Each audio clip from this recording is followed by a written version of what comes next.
Question پوچھا گیا کہ آیا عورت کو روزہ رکھنے کے حوالے سے اپنے شوہر سے اجازت کی ضرورت ہوتی ہے یا نہیں؟ تو یاد رکھیں جو فرضی روزہ ہے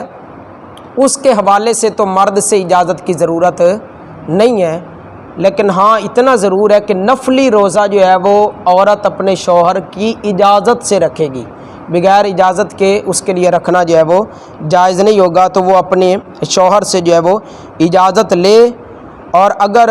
شوہر توڑوانا چاہے بغیر اجازت کے رکھا روزہ تو شوہر جو ہے وہ توڑوا بھی سکتا ہے، اس عورت کے نفلی روزے کو اگر توڑوانا چاہے تو وہ توڑوا سکتا ہے۔ اسی طرح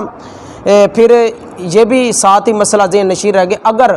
شوہر نے روزہ توڑوا دیا تو اب اس کی قضا کرنا جو ہے وہ کیا ہوگی؟ واجب ہوگی، چونکہ نفلی چیزوں کے حوالے سے فقہاء نے یہی ضابطہ بیان کیا ہے کہ کوئی بھی نفل چیز ہے اگر آپ نے اس کو شروع کیا ہے اور اس کو پایا تکمیل تک نہیں پہنچایا، تو اگر وہ درمیان میں آپ نے اس کو توڑ دیا یا کسی وجہ سے وہ مکمل نہ ہو سکا وہ نفل، تو پھر آپ کو اس کی قضا کرنا آپ پر واجب ہو جاتا ہے۔ پہلے تو کر لیں تو ثواب ہے، نہ کریں تو کوئی گناہ نہیں، لیکن جب آپ نے شروع کر کے اس کو توڑ دیا تو پھر اس کی قضا کرنا انسان پر واجب اور لازم ہو جاتا ہے۔ مثال کے طور پر اب عشاء کی 4 سنتیں کوئی بندہ پڑھ رہا تھا،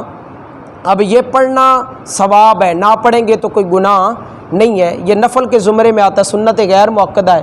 اگر خدا نخواستہ 2 رکعتوں پہ آپ نے سلام پھیر دیا یا کسی وجہ سے آپ نے توڑ کے جماعت کے اندر آپ شامل ہو گئے،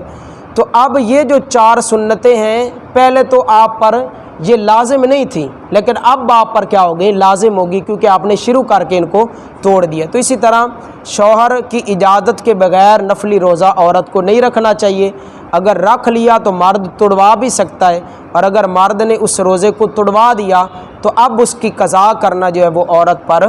واجب ہو جائے گا۔ تو دعا ہے اللہ عز و جل کی مقدس اور بلند بارگاہ میں کہ رب ذوالجلال جو چیزیں عرض کی گئیں اللہ مجھے اور آپ کو اس پہ عمل کی سعادت عطا فرمائے۔